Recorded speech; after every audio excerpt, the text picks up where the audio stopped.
All set. So today's April 1st, calling to order our Diversity, Equity, and Anti-Racism Subcommittee.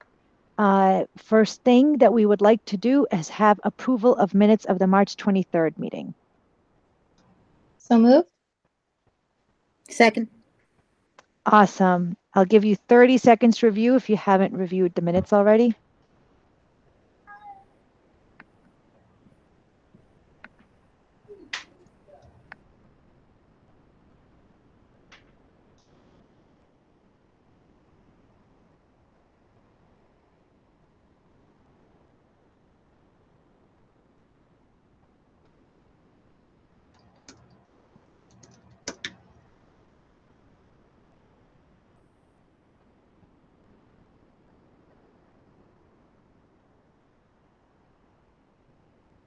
Does anybody need any more time? Okay, let's go down the list. Member Woodland. Woodland, yes. Member Ayala. Ayala, yes. Member Longbleal.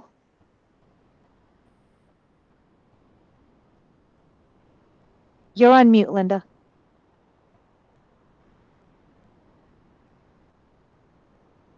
Sorry, yes. Member Gustafson. Yes. And I also vote yes. So next item on the agenda is the continued of the policy review. So just wanted to, from some of the feedback we got from our last meeting, just wanted to lay down a couple of rules. When we actually are going through each section, we'll just give round robin approach to people who want to make comments first.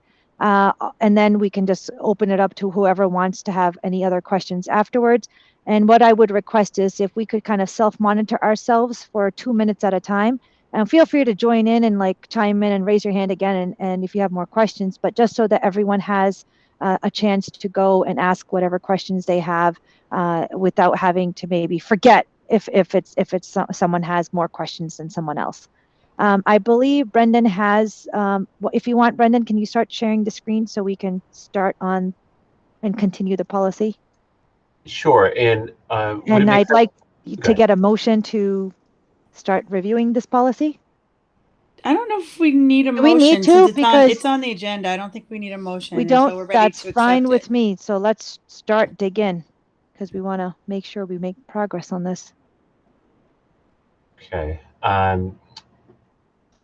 So I have a couple of windows here, and I will zoom in if that is a little small. So this is where we left off, this overlaid document here. So I don't know if it makes sense for people to just look through this for a moment or give it a quick skim. You just made it smaller.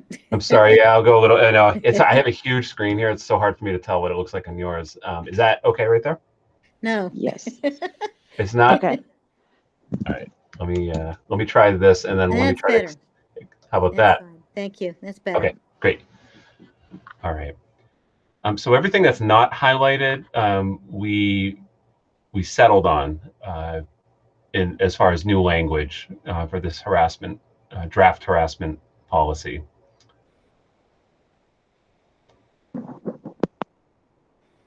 And we had left off down here,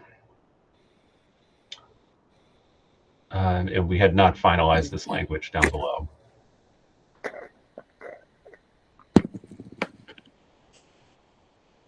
And this was a little while ago we did this, so I think back in, is this February? That's amazing. So so that's where we left off. I guess just to, as far as process, definitely let's figure out how we're going to tackle this, because we were looking at the MASC policy, but I now know there's some other policies that we might look at. So I think it would make sense for us to maybe discuss where we should look to first as far as continuing this. Are we going to continue with the MASC? Which I do think makes sense.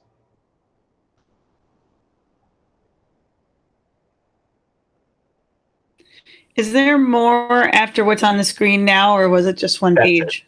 That's all we have Okay. so far. I just right? couldn't. Well, I didn't know if that was the end of the MASC policy we were pulling it from, or I was just clarifying if that was the main content we have to settle, or if there was another section we have to figure out, because I don't remember. Oh, I see. Okay. Yeah. So, Yeah. and this is Yeah, where there's it's, a whole yeah, discussion about where to go from there. yeah, Okay. and I think I have the Zoom here, right? Mm-hmm. Is that okay? The way it is? Okay. All right. Yeah. So I'll do the It's best all I coming can. back to me now. Yes. Yeah, I'm doing the best I can with the split screen, and I'll try not to make anybody seasick, but just let me know if it's not working as we go through. So Well, something that I like about our policy, Mhm. in contrast to the MASC policy, is if you scroll down a little bit, that at least for students, it says the district may also provide supportive interventions to make future incidents less likely. Again, that sort of gets back to our principle of restorative justice, Yeah. from my perspective. I'm kind of tempted, although I understand that this could be controversial, to say the same thing for employees. They're adults, so I suppose on some level they should know better.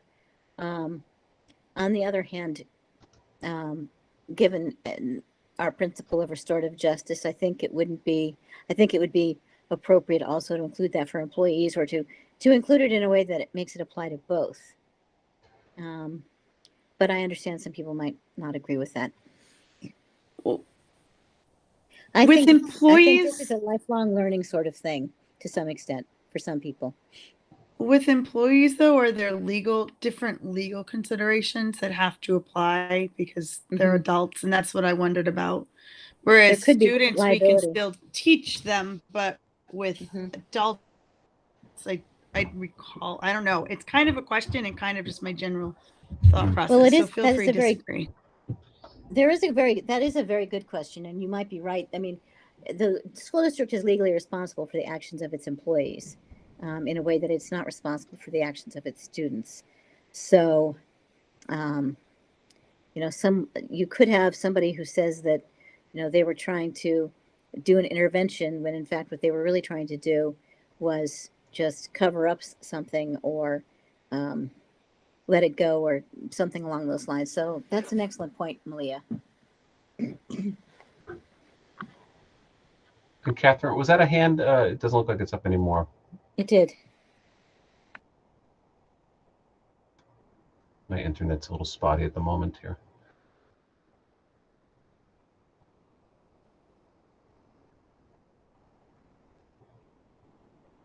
Okay, we can come back to you, Catherine. I'm not sure if you had your hand up, but Linda Woodland, I think you were about to jump in there.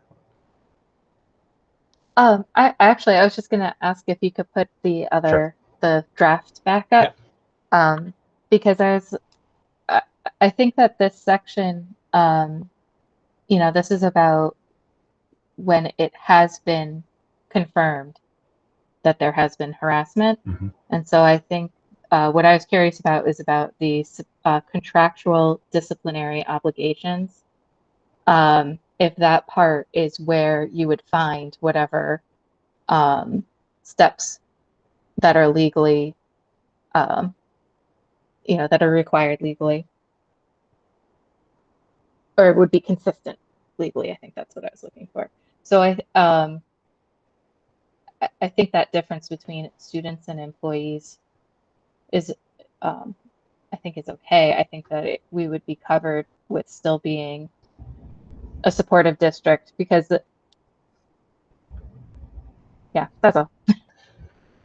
And I think if I remember right, we talked about referencing the contract for that rather than putting in the actual procedure. We said we would reference, say, relevant employee contract and HR procedure rather than actually put it into the policy. I think I see some head nods. So going back to February, I think that's right. In general, having read almost every one of our policies in the past week, I can tell you in general, we have a lot of them that have more process than they should in them. So I think that's a good strategy. Almost all of ours have very detailed process that haven't, the ones that haven't been updated for a while. Right. And I recall MASC focusing on the fact that school committee deals with policy, not necessarily all the details. It's also easier to update them going forward because processes you don't need to go through 2 readings and approvals, but policies you do. So if the policy refers to a process, it's much more efficient, I think, rather than including every detail. And we did that here too with the BPIP, referencing that for investigation procedure as opposed to listing the procedure in here. So, and that's reviewed periodically. So are the contracts. Those are, so I think that's a good way to keep the policy or the procedure alive. Does that procedure also include how students and employees would be addressed? Or do we have another policy that does the students and employees? Because I'm thinking we should also do that, right? Like as outlined in for both students and employees.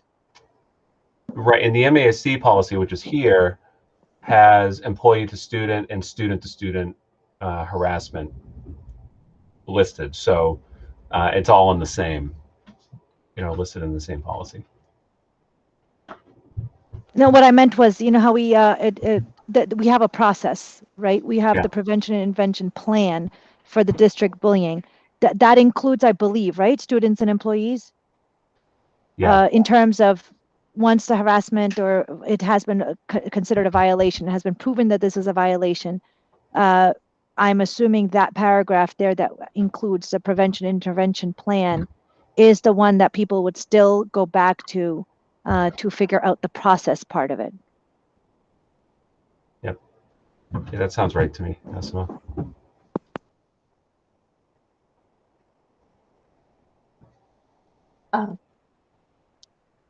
I think that these 2 highlighted sections, I don't see anything calling out to me. I don't know if there's something specific that I'm missing, but it looks like these 2 sections are pretty good.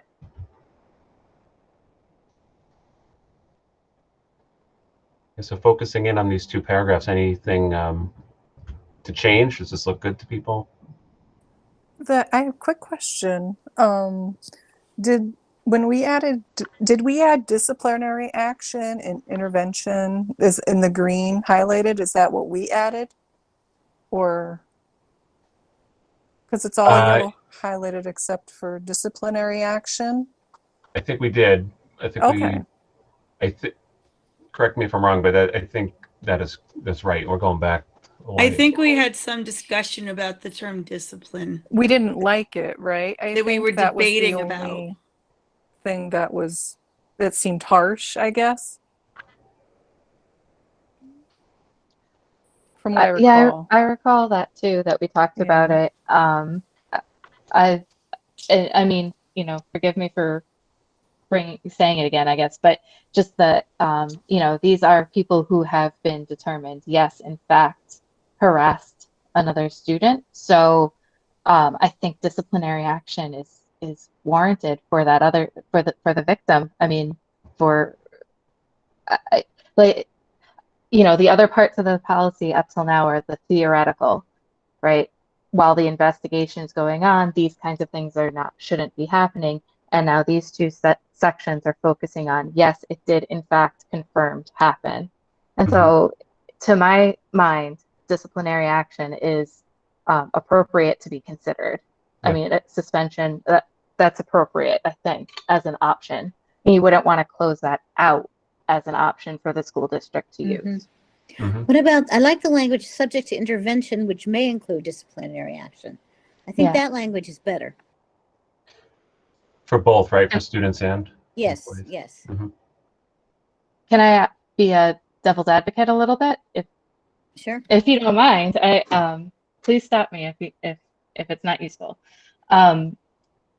So I guess my question would be, what instance of harassment would require no disciplinary action? That's a good question.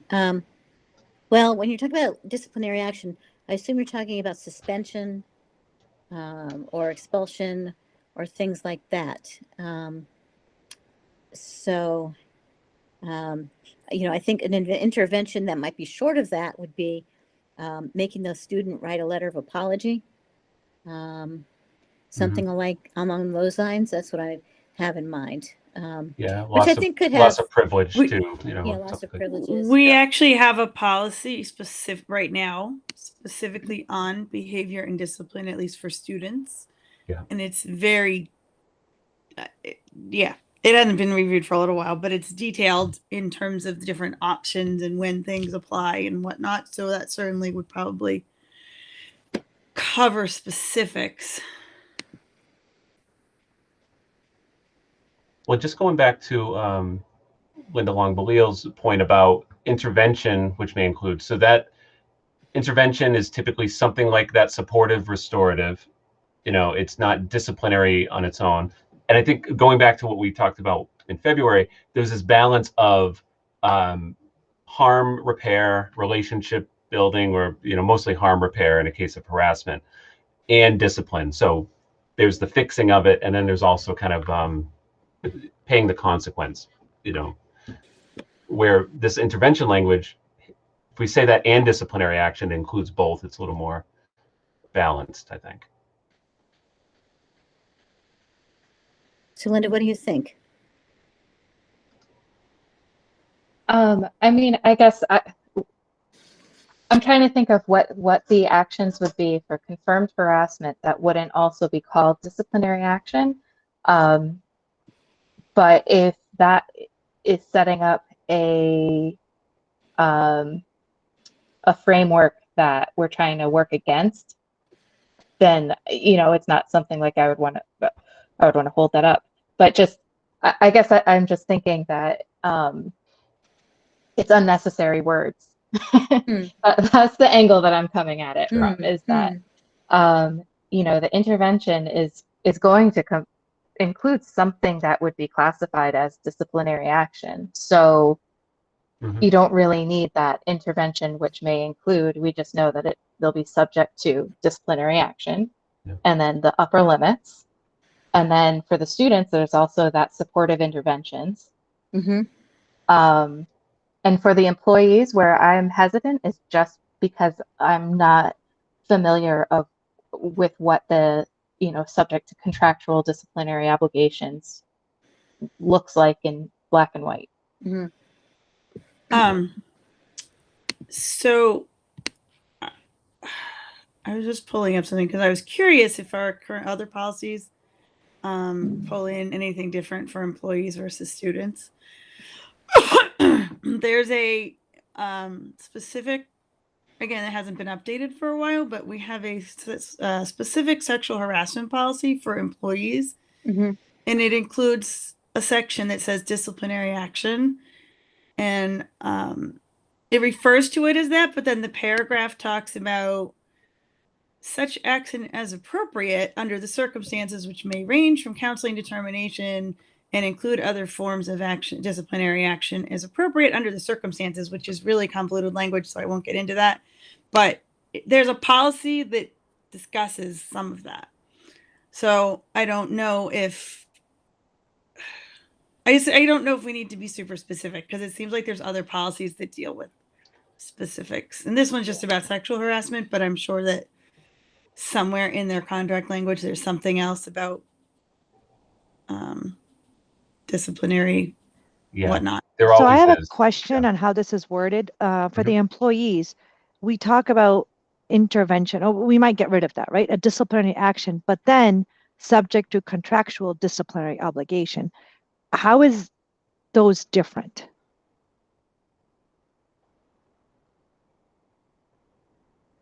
It's not. I think it's showing the bounds of it, like, and where we would be directed is to the contract. So it's saying subject to disciplinary action up to and including termination of employment. But it is pointing us to the contract for that particular employee group. So I think it's the same. It's, if anything, a little redundant, but that's not always a bad thing. Okay.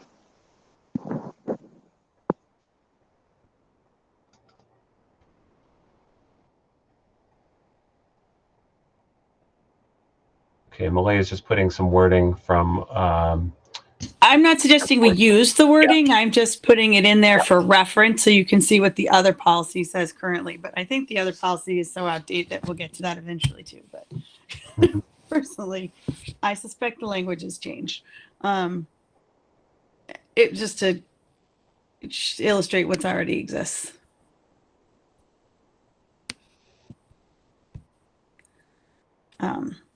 I mean, I think it's fine the way it is personally.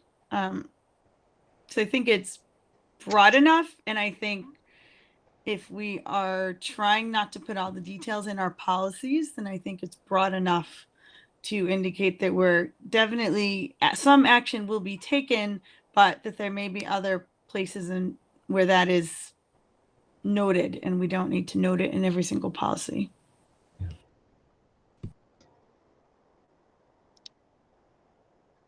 I would agree. I think, you know, we definitely want to make sure that there's disciplinary action if there's confirmed harassment. If an employee is harassing a student, that's that's an enormous problem. So you want, and the concerns of that we've been hearing have been that there hasn't been enough action. So I don't think we need to worry about creating that lower bar. We want to make sure that lower bar is high enough, if that makes sense, of what should be within the realm. And then I like how it has, you know, the disciplinary codes for the students. That's where administration would look to, right? And then the contract for the employees. Yeah.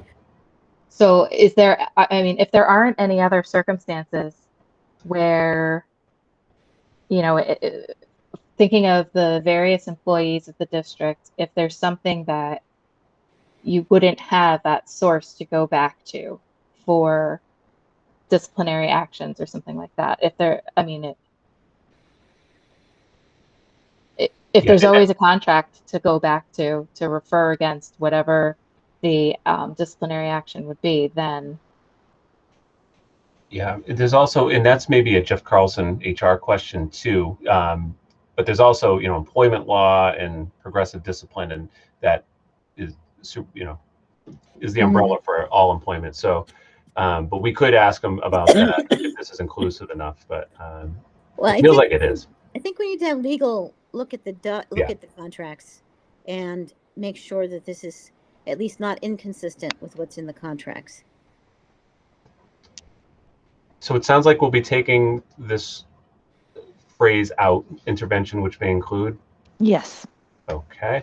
I'm just going to take this off a highlight for the moment.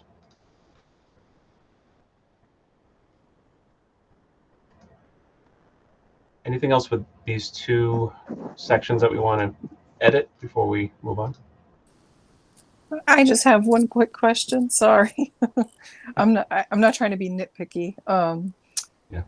Just at the end of the student one, it says the district may also provide supportive intervention to make future incidents less likely. I don't know. You don't want other incidents to happen, and I know they're trying to prevent it. Maybe that's the word, prevent, or instead of saying less likely, to prevent future incidents. I think that is better. Yeah, it just sounds like, oh, it may happen again by saying less likely. That's just my opinion. So I have a thought on that, but I talked a lot, so I don't know if anyone else has a thought. So my question about that is, does that create an extra liability for us by saying we're going to definitely prevent actions in one of our policies when we can't guarantee that we will prevent them? Maybe we could take out the why. Take out this highlighted section. The district may also provide supportive interventions. Yeah, you could just take it out.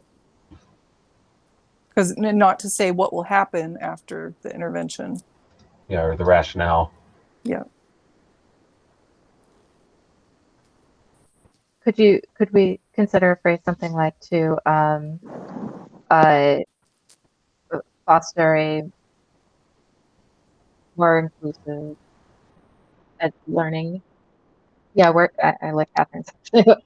Work Yeah. future incidents. I'm going to put that in there, and we'll see what we say. That's good because that's not guaranteeing that there won't be incidents. And again, I'm not a lawyer; it's just my thought process. Mm-hmm.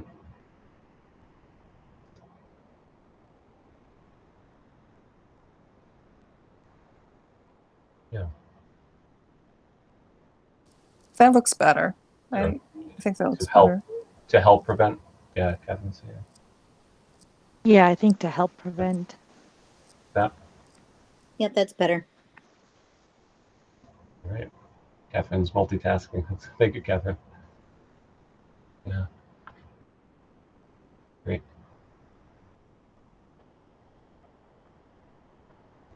Okay. So good on these ones that were previously highlighted? Seems good.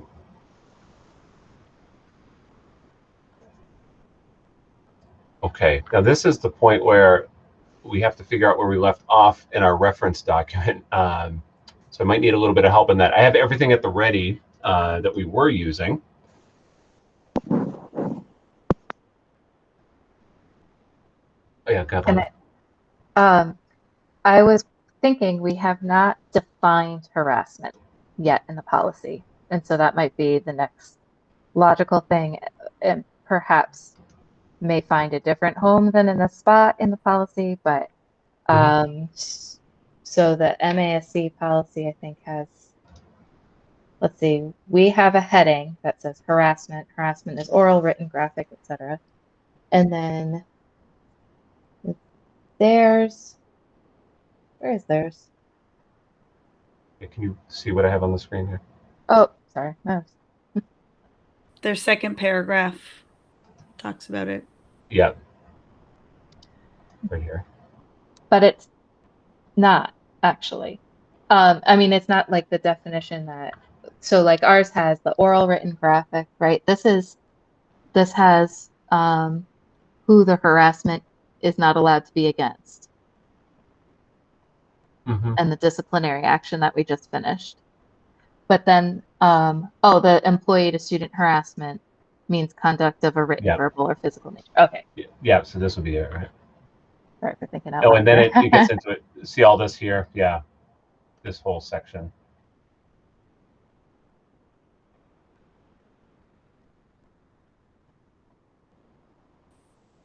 Do we want to just borrow that whole section? Yeah. I don't know, as a starting point, because then it goes into the by law what constitutes harassment is from the perspective of the person. I think that's actually important. I've been on a jury. That part is actually really important. Yeah, it almost seems like, and not to get into sequence here, but it seems like that's the beginning. This, the by law piece, and then the other section. So I feel like that kind of says what it is by law, and then here's what it can look like is more specific. So I'm just going to put it into our document that way, and we can play with it. But that's just the first thought. And again, legal should review all this, and I'm sure they will. Yeah. Could you make the font bigger? I'm sorry, but sorry. Yeah, on this one. Yes. Okay. Is that better, Linda? Make a tiny bit more. Okay. Yeah, my monitor here is probably 30 inches, so it's okay. It's huge. Okay. Yeah. So it's all hard right for me to tell. That's better. All right. And I'm gonna put this over into our document, and then we can kind of play with the order. So just give me a second here to do this.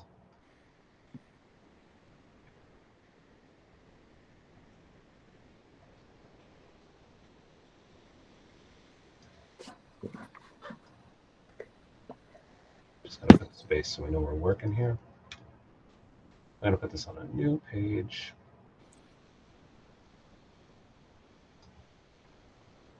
And did we miss anything?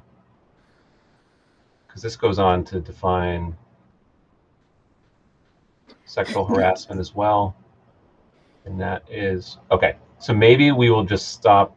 I'm going to put this in there too. And we have to remember that we left off at sexual harassment. So that's a lot of text. And I'm just going to put this here. Okay. Okay.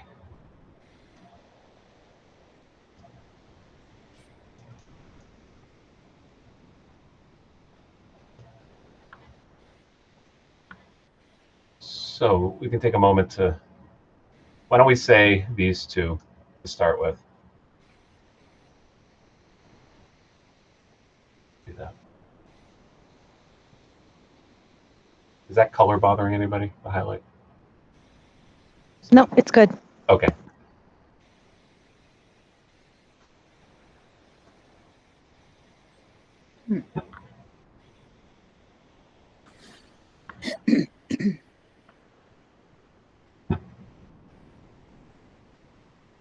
I find it odd somehow that it says that this whole idea of submission is included there. You know, I mean, conduct of a written, verbal, or physical nature that is designed to embarrass, distress, agitate, disturb, or trouble students, when submission to such conduct is made either explicitly or implicitly a term or condition of a student's education. I mean, a student is always going to. I mean, I suppose what that refers to is the power differential between a staff, teacher, or student. But I don't know. I don't know why we can't just have conduct of a written, verbal, or physical nature designed to embarrass, distress, etc. Doesn't matter whether the student thinks that they need to submit. From my perspective, it's just I think just that first sentence is fine. And I think that, I mean, again, subject to legal review. If there's something in the state statute that requires these two bullets, then that would make sense. But if not, then I would just get rid of them.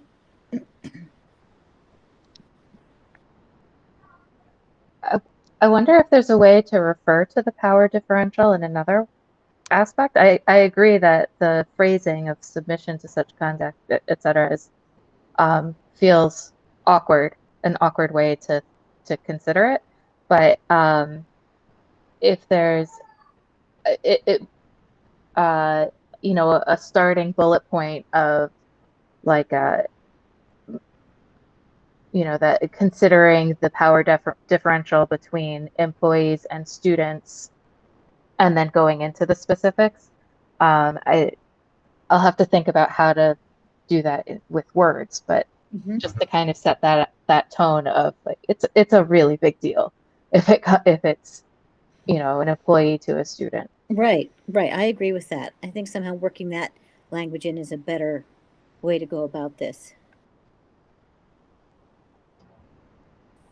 So So does this, so we're moving on from this first paragraph here. It sounds like people are okay with this. Yeah. So again, that's when the lawyers really need to look at.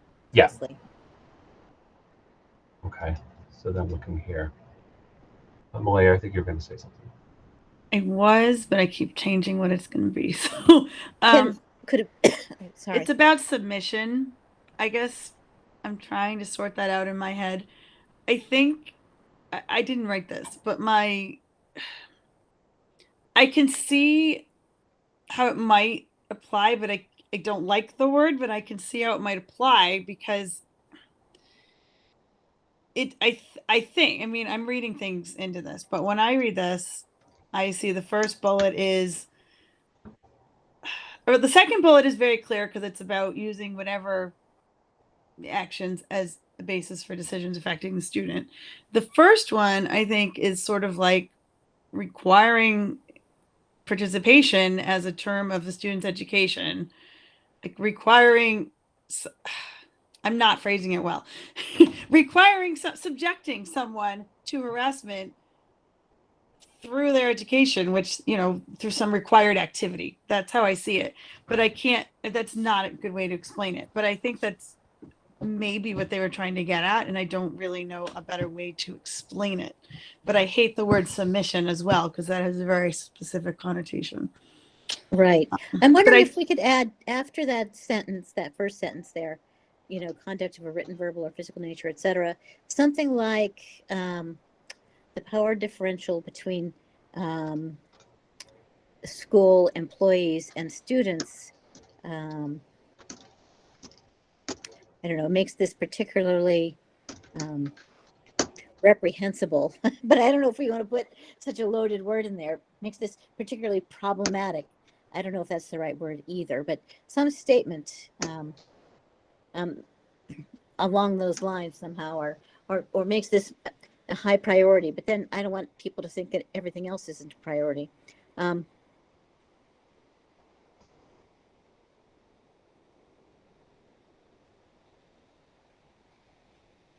So I don't know what people think about that. So due to the power differential of between employees, school employees and students, the is of particular concern, although again, that you don't want to single it out. Anyway, go ahead, Malia. Sorry. Could we change the word submission to exposure to? Would that work? I don't know. I'm just thinking aloud. And I was trying to look to see, that seems like that comes from a law somewhere. I was Yeah. you know, submit, that's very legalese, right? Yeah. And that's maybe why we're having difficulty with it too, because it is a strange act. Yeah, that's exactly why I'm having difficulty with it. I'm trying to like parse each word and trying to understand what exactly it's saying. The MASC revised this last summer and it references 4 different laws. So that may be exactly where it comes from. Yeah. I could try to pull those up, but submission to, yeah, I mean, that's it's a difficult one to imagine. It's an odd one. Just Googled the language and I found the definition of sexual harassment. I think, oh yeah, this is about sexual harassment in employment. And it uses that word submission. Submission to such conduct is made either explicitly or implicitly a term or condition of an individual's employment. And then, It's the same. then submission to or rejection of such conduct is by an individual is used as a basis for employment decisions. So yes, it does come directly from the law. Then it probably has to be there then. Probably. I don't like it, but that's probably why it's there. Yep, I think that makes sense. Yep. Okay. Could we ask our legal counsel about it before we, to see if there's another word we can use or another term? Yeah, I'll put a note here, Melissa, about is there another term.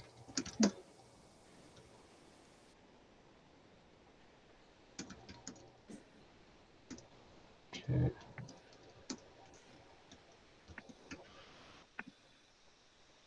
All right, so I have that note there. So assuming that those two need to be stated as they are, can we add a line after it saying the district acknowledges the power differential between school employees and students is particularly problematic? Or I don't know. I think that I feel like problematic is one of those phrases that kind of lets us off the hook from saying how bad it is. So I'd look for a different phrase than that, but I'm not there yet. Is a significant factor? Yeah, I kind of like that. It's a significant factor. I think I like that.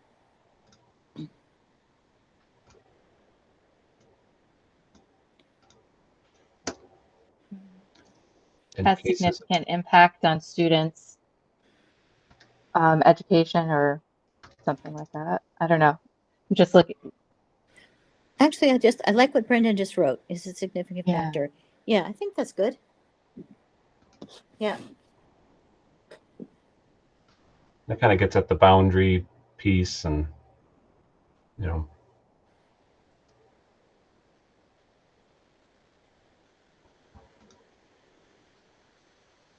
Does that seem okay? Mm-hmm. Looks good to me. Okay. Should we go on to student? Yes. Okay. I'm gonna roll. All right, so we can just start here, I suppose. Can I just ask a question before we move on from the employee harassment? Is there something for employee to employee harassment. I don't know if that's necessary, but it's not in the policy. Yeah, it's a good question because it's not in the MASC policy unless we're missing it. I don't think it is. I'm just going to scan here. Hold on. I don't know if it's in their contract or something. I didn't know if it was someplace else, but it's not there. And I assume it's fairly uncommon, but. Well, there's the law. I mean, the law applies to us all, right? So there's that, but I don't know. I'm just sorry for the scanning here. I don't think it's in here. We have a specific, and this may come up when we get to the next part of this. We currently have a specific personnel policy about sexual harassment specifically. I don't see one just for general harassment, but there are several related to conduct, and they're very broad in what they cover. They list the general conduct policy for employees mentions sexual or other unlawful harassment in their list of types of infractions that may cause disciplinary action. Mm-hmm. As I said, I've read every one of our policies this week, so I just was looking that up. So it's covered in that way, and then it refers back to contracts and laws. But I don't know if we want to mention it, we certainly can. I think this policy a general policy, or is this policy under student, under our weird numbering? Yeah, so this one. Or lettering, or whatever we're calling it. I don't even know anymore. Yeah, I don't have the old number. All right. In this document. So ignore that question for now. We'll figure it out when we're done. But I was just pointing out that's what we currently have under personnel policies, but our personnel policies have not been updated for a very long time, most of them. I observed. So I just looked at the 6000 series is pupil. So, and this one is a 6000 series. So this, I don't know if there's a 5000 series, a 5000. There's a 5000 on there's a 5000 sexual harassment. For sexual harassment in particular, 5235. However, if we do this the way the MASC did, then we may not need a separate one for sexual harassment. So that's that's a discussion I'm sure we'll get to, because they have it all in one policy. And then there's the general employee conduct policy, which lists sexual and other types of harassment. It doesn't go into great detail, but it's a general conduct policy. Right, and so I think because this is under the pupil category, it's going to only have the student. It's not going to have employee to employee in it because the student has to be in there. But I'm glad you're asking about that, Catherine. But I think that would live in the 5000s, which it does. Yeah. I think you're right. Thank you for answering that. That was. Yeah, it's good. Okay. All right. So this highlighted area here we can look at.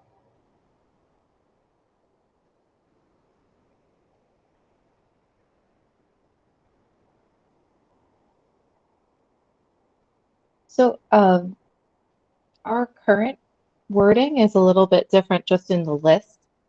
And I think that what MASC has is better, but ours has oral, written, graphic, electronic, or physical conduct. And then it goes on to the school conduct on school property or school-related activities, etc. And then the what we've already put above in the rewrite. And then it skips down and says interfere with or limit a student's ability to participate. And it goes down to the effect of creating a hostile, humiliating, intimidating, or offensive educational or work environment. And then it has a mention about if this persists, will likely create a hostile, humiliating, intimidating, or offensive educational environment. And a single incident may create a hostile environment. So I don't know if I just wanted to bring that up as we're comparing what we have to what we might like to have, Yeah. that might be good to make sure that we've kind of cross-checked that we're not losing something we want to keep.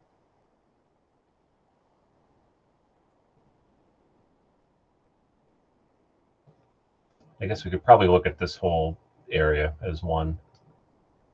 Seems to be all.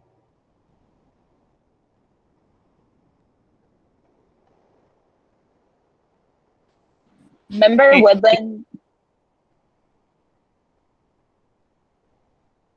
Hi. sorry, you just mentioned something in the first about written, verbal, physical, and then some like graphic, I think it was. That was Yeah. from the MASC policy, right? I think those would be important terms to add to the top of this policy. Or even this part that's highlighted. Yeah, I think it makes it specific. It like gives an idea of what we're talking about. Yeah, what was in Linda Woodland? What was in our current policy that's not here? So I see graphic and electronic as and oral. Those are the ones which I don't know if there should be if there's a meaningful difference between using oral versus verbal. Actually, there could be. Then graphic and electronic, those were the examples. And then the other parts were the effects created. So I think that's later on in this section, right? Yeah. So the graphic, I mean, I don't know if leaving out graphic is creating some loophole or if that would be, I don't know. Yeah, I think including graphic could be important because kids could write nasty pictures of other kids or whatever, or send them obscene pictures, something along those lines. And I find it odd that they paired texting and blogging with physical. I think the word electronic would fit right there after physical, and including texting, blogging, etc., would fit better with electronic. I see. I took the parentheses as applying to the whole section, but I do think electronic would be a helpful addition. Verbal, written, verbal, physical, or electronic, or something like that. Okay, that's a good point. Somehow I missed that. No, it's just my interpretation, but that's why we need to clarify it, I guess. Do we mean technological instead of electronic? Well, that's a thought. I think you could go with either one. Maybe is that more likely to keep up with the changes in technology? I mean, heaven only knows how people, I mean, you could have radio signals, I suppose, but I don't know. Anyway, radio is generated by electricity too, but I think either one is fine. What about that word graphic? They said graphic, but I don't know if it would be graphical, given with verbal and physical. We want to add that after written? I mean, I come from a visual culture background, so yeah. But I agree. I like graphic better than graphical. Okay. I like written, verbal, graphical. That's just my flow of words, so you can ignore me. I just think it flows better, but that's just me. It's like from the broader to the more specific, I guess. That's how I think of it. I do wonder about our current policy uses oral, so that I don't know if we need to differentiate between oral and verbal. Or is it that? I mean, yeah. I mean, what's the difference? Because I think they're synonymous to me. Well, so when you think about, I'm thinking about when we talk about like nonverbal, but there's still sound production. So verbal relating to words, oral relating to just sounds made by your mouth. Oral facial expressions, I guess, right? Yeah, is that what they mean by physical? I wonder. I'm not sure. Because you can. Well, physical, I mean, that could be pushing around, couldn't it? I mean, that was what I was, but would Yeah, I would not have Pulling put faces. facial under physical. I wouldn't have assumed that. I would think oral if they're doing anything with their mouth, I guess, if they're making any gestures. Yeah. Yeah. Actually, that's a is it good to list gestures as well? Body language, yeah. It could. Yeah, there you go. Maybe it's more in body language or body gestures. I think technology is a little too important here to be just in parentheses. I think I would take that out of the parentheses. I think we have a policy specifically relating to like social media use and stuff like that, but I would take that out of parentheses and add a whole technological, I don't know what words you want to use, and then maybe include maybe texting, blogging in parentheses, but I think we need a whole. Would it be worthy of its own bullet point? I think so. Probably. It happens a lot, and it reinforces. It's not often dealt with, unfortunately, but it does happen a lot. I think that makes sense. Let's see. Is it a use of technology? Let's play with the wording here. Maybe technology / electronics to cover it all. Yeah. But we have to probably say more because it's saying.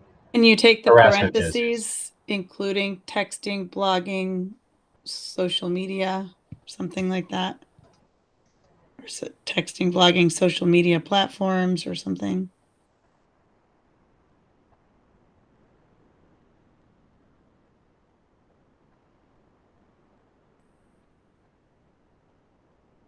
Do we have to add that harassment or abuse thing at the end of it, just like above in the written, verbal, and graphic one?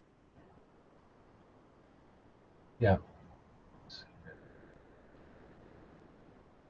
Or maybe like technology use in a like abusive manner or something like that. Yeah, definitely, Catherine. There's got to be something like that because it's saying harassment may include, and then this bullet completes that.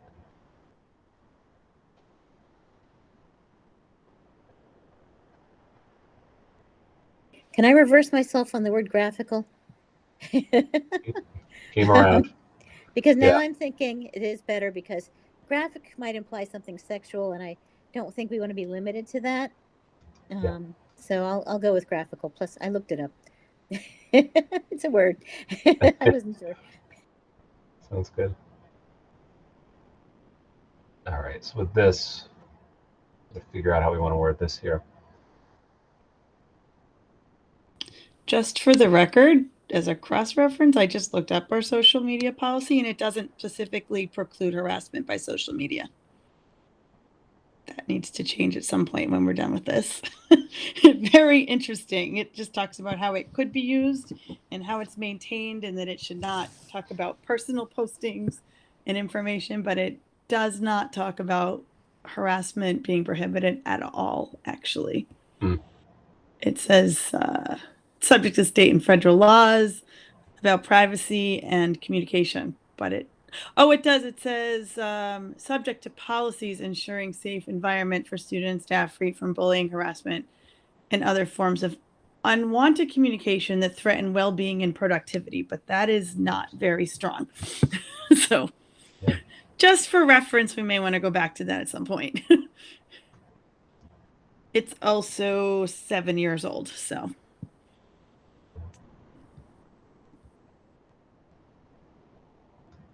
So the second one that we're adding here is, I'm just struggling with the way to say this. Is it repeated misuse or repeated targeted misuse? Or, it's not technology use on its own. It's the way it's being used. Targeting through the use of technology or electronics. Yeah, via, through, through use of.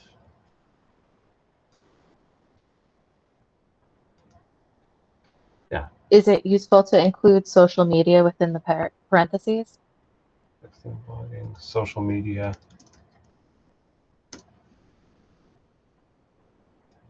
Yeah.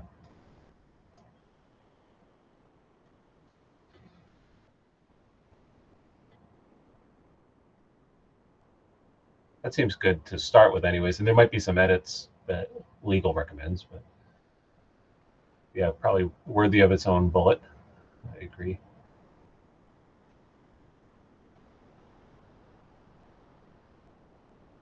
Okay.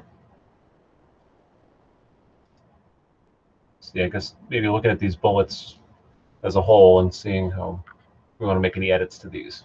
Just a question, why is it repeated remarks and not just remarks of demeaning nature? So I think you have to have a pattern to have harassment legally, if I Yeah. recall. I'm not a lawyer, but I recall that from my experience. Because one instance, I mean, I don't know, we can change it, but I think that's where it comes from. Our current policy has the line, a single incident may, depending on its severity, create a hostile environment. So I think good. We we're can change it then. right to question repeated. Yeah. We can change that then. So take out repeated, right? Yeah. Marks of a demeaning nature. Do we want to borrow that language, Linda, that you just said? That note? Yeah. I like that note. It's do you want me to read it, or it's in the 640? If you don't mind, then we'll just add it right here. Okay. A single incident may, depending upon its severity. Upon or on? Upon. Okay, thanks. Its severity. Create a hostile environment. Okay. I think that should go under all the either under or above all of the bullet points, not just that one. I think that sentence about a single incident should either go as a header or footer to the entire list. I agree with that. Like, okay, let me just try this as maybe one of these. Is that all right there? I mean, okay, I'm going to be picky. I'm looking at the formatting of the rest of it, and it doesn't need to be a bullet point, but I think it needs to be in line with the paragraphs, not the bullet points. Over here, you mean? Yeah, because it applies to all of it. I agree. So there's more in that section of the existing policy that I wonder if we want to maintain. Because it says, for purposes of this policy, harassment shall also mean conduct that, if it persists, will likely create a hostile, humiliating, intimidating, or offensive educational environment. And so what I've lost at this point is if those points are already covered in what we've revised. Don't think so, but let's look ahead in the MASC one. See what is coming up next. I don't think it is. I don't think it'll. Oh wait, no, this is sexual harassment. Yeah, so I don't think it does in MASC. So we could certainly borrow from ourselves.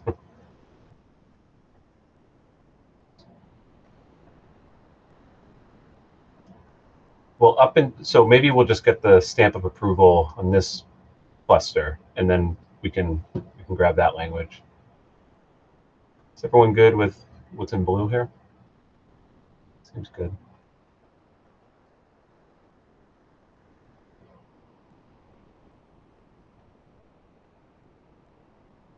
Okay. So Linda Woodland, do you mind? I could pull it up and copy and paste it too. Whatever is easiest. It is the line right in front of a single incident may. All right, so I don't have that up. Let me just grab it. And which policy again? 6,000 something? 437. Oh, 643. Okay. Okay. Just hold on 1 second. And which? It's the 1, 2, 3, third paragraph down under the harassment heading. Okay, that paragraph, right? Yeah, so it's the last two sentences. We just grabbed the last sentence, and then the one right before it is what I was suggesting we add in too. All right, let me just plop this in here, and then we will dice it up. Okay. See how the formatting does. Okay. So this is it here. I'm just going to put it in a color. Yeah. Well, so what I was wondering though is to just kind of make sure that I think that we have accounted for the other parts of this paragraph within our edits already, but I'm not entirely positive. So even way up here, or Yeah, because right. right, the two policies are in drastically different orders at a certain point. That's true. Okay. This is where it gets tricky. We're trying to see if we covered. All right, let me put this text into the chat. That way you can all see it side by side. Hold on a second. So this is from, but it gets cut off. Hold on. I think we've covered the first really long sentence of that already about harassment is oral, the definition basically. I think we've already covered that part up until for purposes of. Yeah. I'm gonna fix this here. We want to change graphic to graphical in that sense, since we've got graphical above. Yeah, and this may not even make the final cut, but I will change that. Yeah. Okay, so in the chat is what we have in our current policy, so we can kind of look at it side by side. You know what I can do is I can strike out what we've already covered in this text here and see what's left over. I just might need a little help with that if you can like shout out for what I should get rid of here. If it's easier too, this document that I'm on is in our, I can share it with you all now, but it's also in our calendar invite if you want to look at it on your own computer, but I'm just going to put this into the chat too. This is where it gets a little tricky when we're A/B-ing it, you know. Let's see. And that link goes to the document. Okay.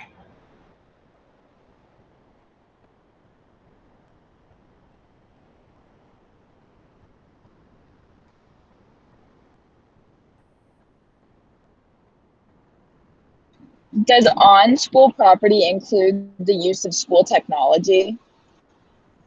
That's just my question because we added a technology bullet. I know like our Chromebooks are school technology, but does that count if someone like emails someone harassing text or whatever or email?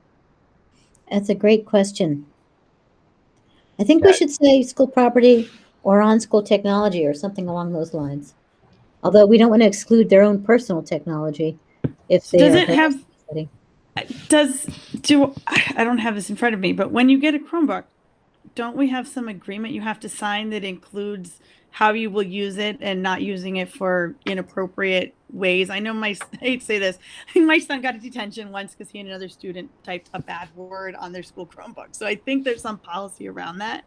I wish I could strike that from the recording now, but you know, I think there's some policy around that, but I don't know because I don't know what the contract looks like.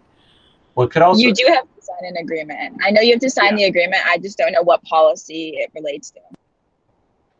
yeah, and I think I don't know if we want to go there because I think the spirit of this, and tell me if I'm wrong, is this is about school related, so on school property or school related activities. And we have so many things out on loan now. Somebody could, in theory, be using a piece of our technology to do harassment that is not necessarily related to the school. And I don't know if that's what we're, you know, we should be covering in a policy. I don't think it is. But there would be a misuse of technology there, which is, I think, we have that somewhere. Malaya, I know you did a lot of reading this week. Did you happen to see it? Yeah. You're muted. I said I've done the reading over time, so I don't have them all memorized. No, but no, I wouldn't expect. I think there is a general, as I said, there's a general student internet policy. There's the social media policy. I think the social media policy just has that one statement that I read about not using it for harassment, but it's very vague. It's very general. So it does talk about that very briefly.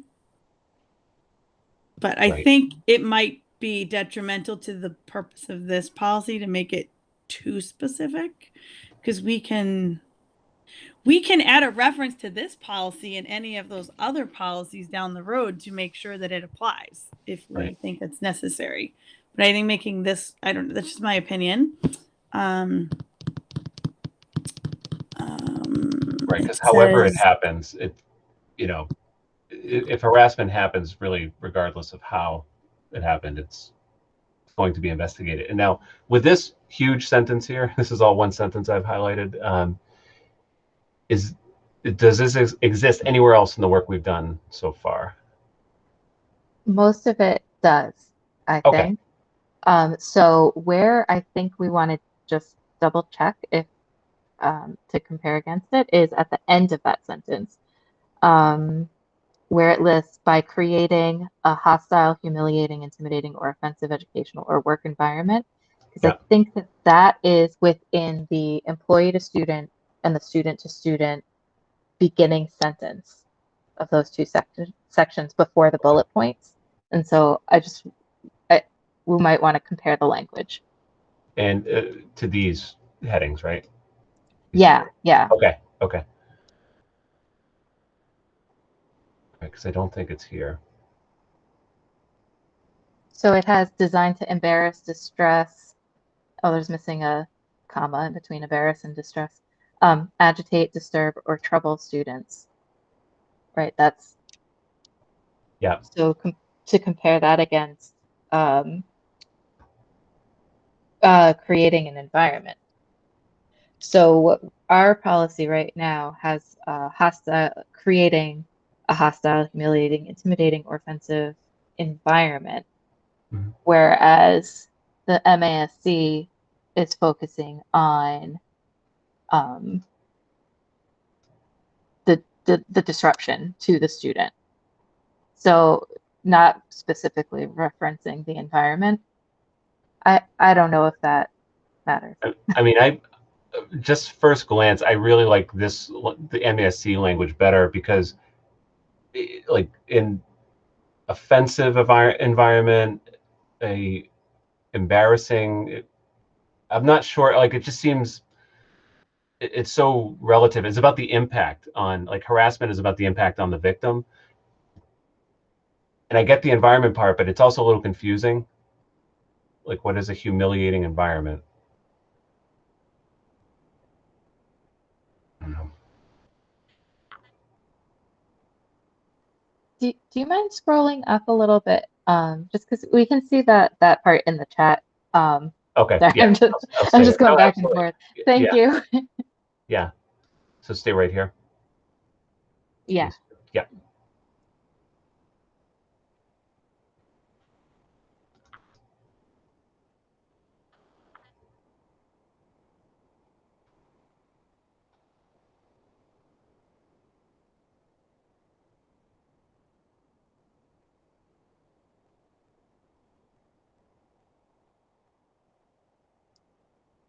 I think the question I'm left with is just the intimidation part.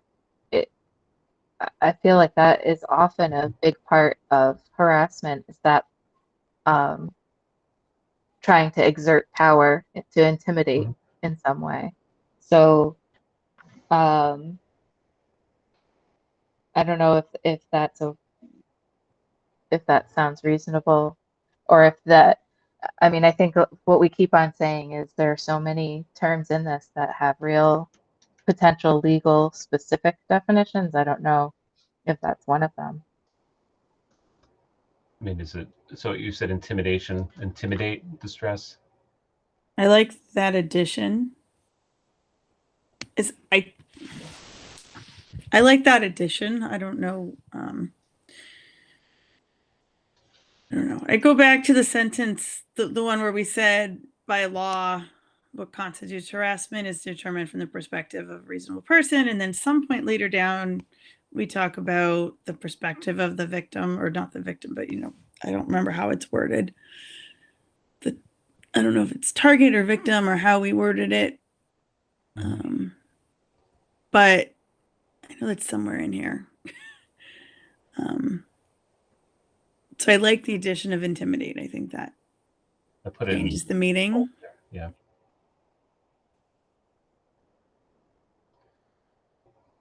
Any other language that we're missing from the old?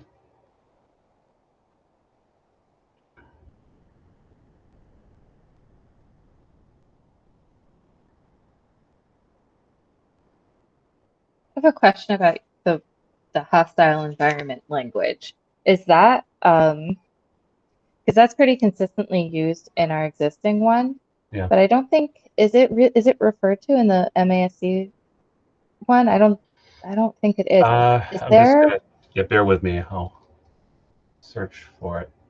Oh, wait a minute. So how did we miss? I think okay. It is here. It shows up twice. Did we copy that over into Yeah, the I don't one know. we're Yeah, working on? it's I don't funny. think we did. I don't know what happened there. Okay, so let's see. Let me go back. Hostile learning. What happened there? Oh, yeah, it's here. It's right here. Oh, okay. Yeah. I think I must have just mentally skipped it. Yeah. Thanks. Yep. So that is there. It's not in the employee to student. I don't believe, right? Yeah, it's not.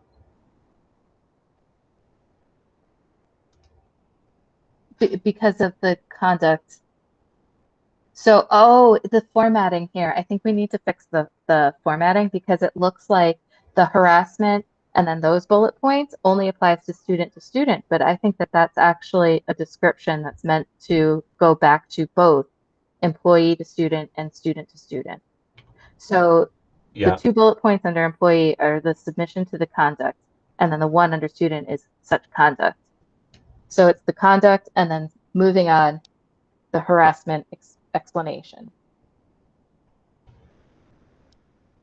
Okay. So So what should we change on the formatting?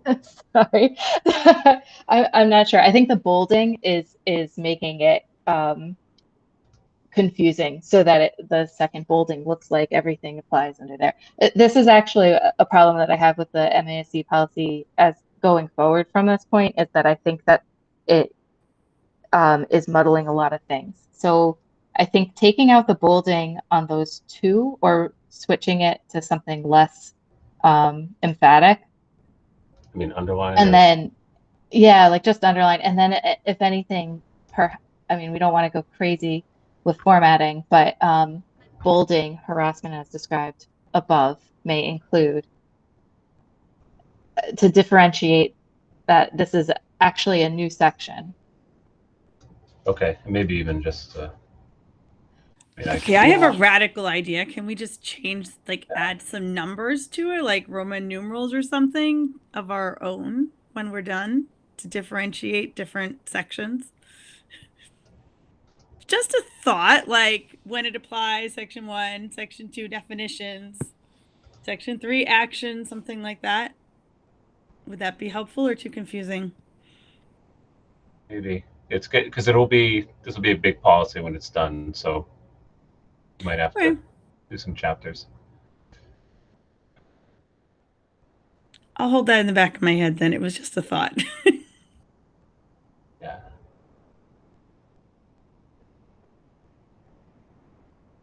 Okay. Random question. Does okay. the line that's under student to student harassment, the bullet point, does that also have to apply under employee to student harassment?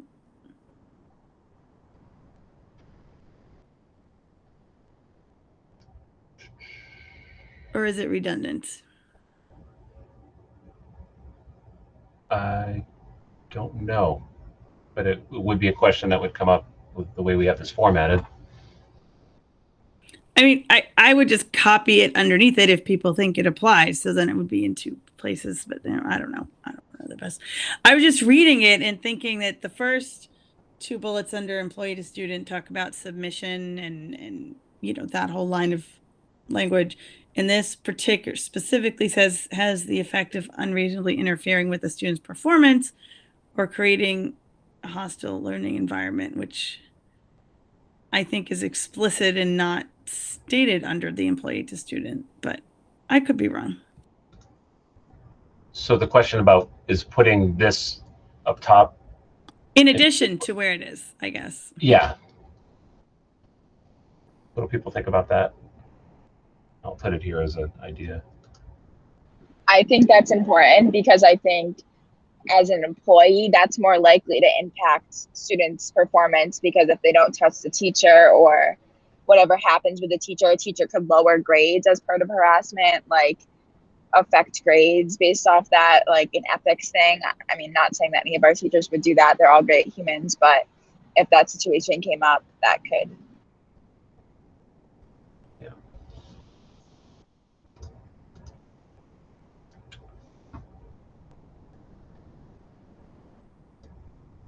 Is everyone good with adding this here, having it in both places? I think it's a good idea. I think it clarifies Okay. and emphasizes in both cases. Yep. All right. Okay. Even though we're not in the same room, I can feel the energy shift because this is exhausting work. Now, let's at least try to maybe just decide if we're keeping, I don't want to scroll down and get you seasick, but what's in the chat, let's just make sure that we're either deciding to include this or to take it out. So we're kind of doing an A-B comparison here. Anything else that we should be including in that old language? I just wanted to interject that I have a hard stop at 8:30, and we should finish what we're this last thought up. But I also wanted to make sure we had a few minutes to talk about our next meeting's agenda, so that you know, we have that kind of clarified before our next meeting. Definitely. Will we be continuing past 8:30? I don't know. Are we stopping at 8:30, all of us? I think the quorum would be ended. Oh, right. I didn't think about that. I'm sorry.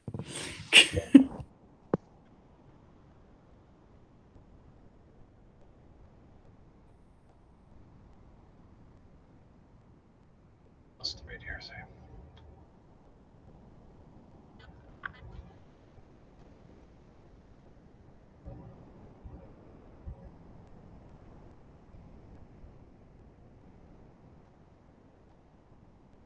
It does seem like we have all of this now included, unless I'm missing something. Does the conduct of written verbal need to include the graphical and electronic now too in that? Down here, right? Yeah, so does all that need to be moved up to the employee and student? So I think this is for both, right? Harassment as described above may include, right? So that would be for either one of these categories. Is that right? Yeah, that's how I was reading it, is that these are the differences when it's employee to student, and then student to student. Mm-hmm. No matter which combination of people involved, harassment would always be including but not limited to these bullet points. And then I think what the existing sentence, I think we have the description of the environment that it could create. I think that is covered in what we've done already. Yeah. Let's see. Sorry, I'm just going to scroll for a minute. And I'm just going to highlight this because we haven't gotten to it yet. So we'll remember next time. Yeah, so the question window was on the environment. Whether we have that in here.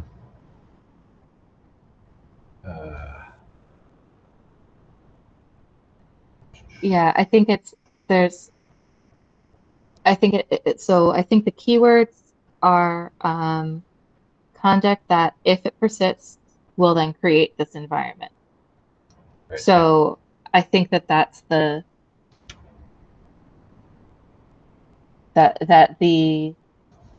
conduct is what is creating an environment that we don't want at Wachusett. I think that's the right. So I think this is it, right?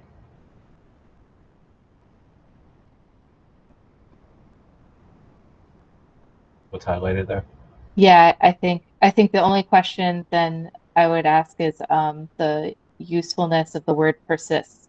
So originally it would mean conduct that, if it persists.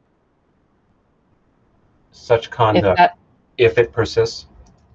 Yeah, and I don't know if that's useful for, but that is from the original that I think creates a little bit of a different meaning than what is here now. Well, I think my 2 cents on that is that if it can be a single incident, then we would leave the if it persists out.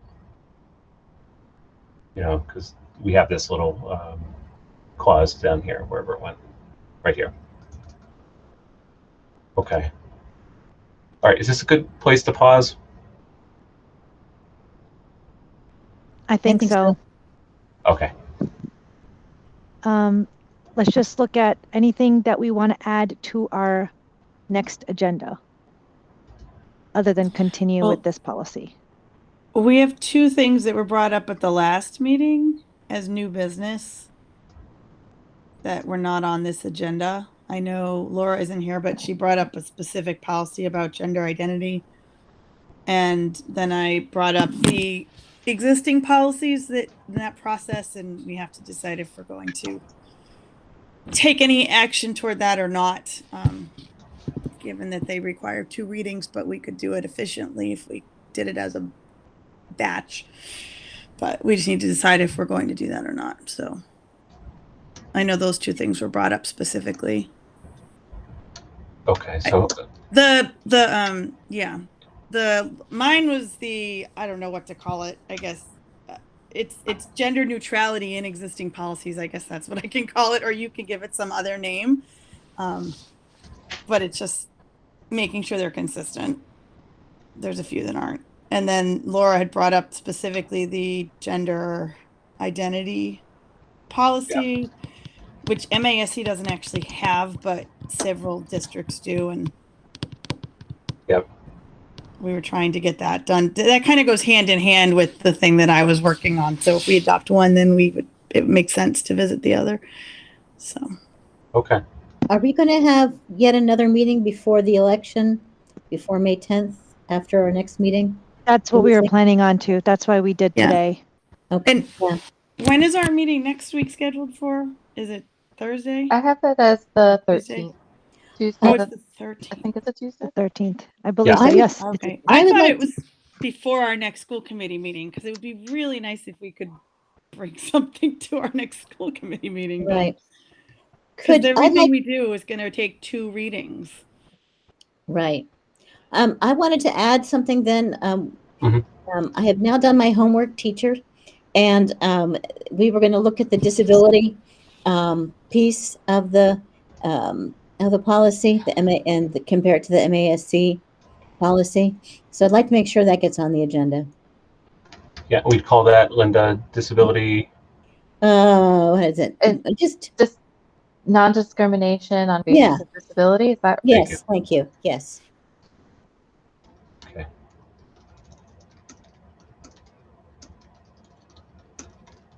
All right. I don't know. I know I've forgotten it was the 13th. I thought we were planning to meet twice before our next meeting, so you can ignore that. My initial thought is I don't know, because then legal has to review stuff, I guess, so it doesn't matter, but yeah. Well, we're making we don't good run out of progress, time to do all of this with only like 2 meetings before the elections after the April meeting, and at every policy we do is going to take 2 readings, even if they're waiving readings. And I'm sure other committees are doing similar work, trying to wrap things up. So I didn't know if it's worth trying to have a conversation next week, because legal's going to have to review it too. So just a thought. If we needed to have a meeting next week, I could do that. It's actually really hard for me. Oh, okay. Yeah, It's going Mind to be then. difficult for me also. Okay. Never mind. Yeah. As much as I think it would be great to get it in, I think the only hope would be the 5th. Okay. Now there's At business least and my finance. schedule. There's business and finance that night too. So, all right, never mind. It's just a thought. okay. We'll just work really hard on the 13th and hope we get through. I think all we of did this. a great may have to job have a really today. long meeting. Yeah, we may Yep, have I to have thought a we long got a lot meeting. done. Yeah. And I mean, even if we get it something to bring to the full committee on the 13th, we're meeting on what we're meeting on what, the 26th, and then May 5th, I want to say. Oh, are we meeting on May 5th? That's good. But I don't know if what those agendas will look like, since at least one of those is a special meeting. Right. Good So point. I don't know if we can do. I don't know how that's set. I think differently or they're not. both special meetings actually, because it's not. I don't know. I think they're both special meetings. So we'll have to talk to Mike and figure that out. Okay, we have time. I do think that the gender identity policy is, if we look at the Hopkinton model, I think that we could get something useful in the off chance we can get to. I don't think it will require the amount of wordsmithing and consideration that the harassment policy requires. I think it's a smaller load. Yeah. Yeah. Yep. And I think in some that I received when I asked MASC, Somerville also had a fairly, I think it's similar to Hopkinton's, it's fairly broad and not overly specific. So we'll be able to figure that out. Sounds good. Do we need to officially adjourn, or are we just done? I don't know. If Asma We need to leaves, then move. we're done because we don't have a quorum. I'll move to adjourn. Oh, do we not have a quorum now? No, Oh, dear. we have a No. quorum right now. We do until she leaves. So I'll move to adjourn. Second. Let's go down the list. Member Woodland? Yes. Member Ayala? Yes. Member Longleo? Yes. Member Gustafson? Yep. And I also vote yes. Thank you. Have a Good great night. night.